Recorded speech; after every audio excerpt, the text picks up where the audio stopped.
I'm Iyaz Akhtar, and I've got myself the Samsung Droid Charge, which is a phone that runs on Verizon's 4G LTE network. And let's take a look at the hardware up front. First, you'll notice the design, this V shape. Either you're going to love it or hate it. You got 4 tactile buttons here. These are not capacitive. You actually have to press them and have a pretty good travel.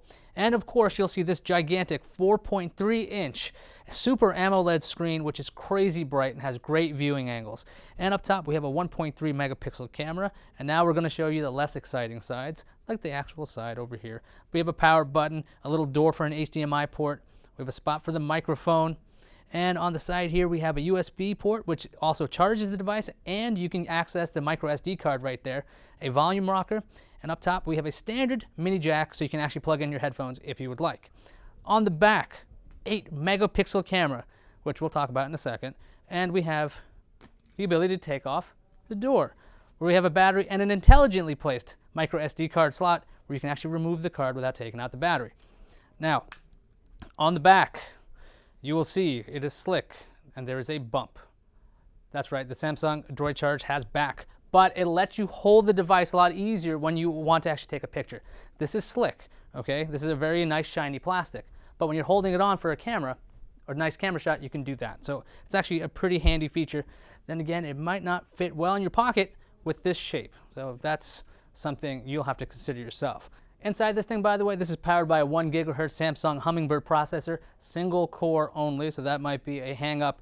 And of course, this is a Samsung phone, so it has Samsung's TouchWiz UI. So you are not getting a pure Android experience. What you're getting is a very iPhone-y kind of feel. You could see, instead of scrolling up and down, you can get through your applications with swipes that way. Touchscreen is very responsive and again, very, very bright, very easy to see in brightly lit situations. All right, so this is an Android device. So battery life on this thing, if you run a lot of applications at one time, you can kill this pretty fast. Now, I managed to have about 10 applications running at once and I killed it in about 2 hours.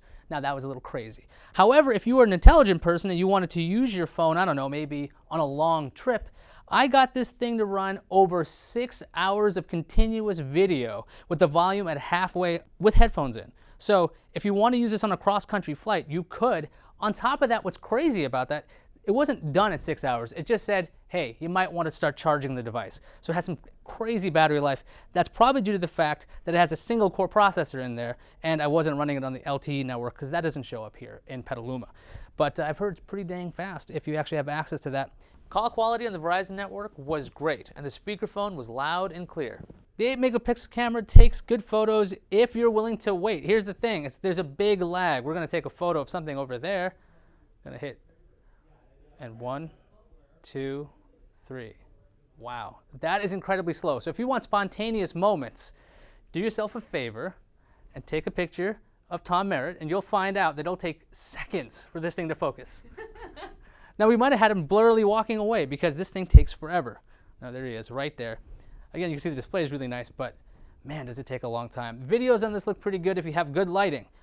The front camera for photos, I mean, it's supposed to be able to focus.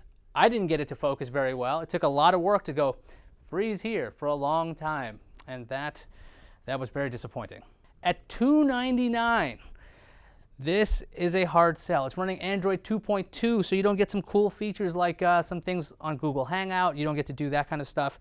And apparently the next time it's getting updated is Ice Cream Sandwich, which should be around the corner, but no, there is no gingerbread on this thing. So is the Droid Charge something you should buy, try, or just say goodbye to? Well, there's a lot of things about this that maybe make it a try. Thing is, single core processor may be a deal breaker for some. The form factor may be another issue for others. The battery life is really good on this thing, but the thing that makes this just a try is that it's Android 2.2 and it is not expected to get an update until Ice Cream Sandwich. It is not going to get gingerbread from what I've read on forums. So that makes it definitely a try. This could be a great phone for some people. For super powered people who want dual core, this is not the phone. I'm Iyaz Akhtar with TWiT.tv, and this is the Droid Charge.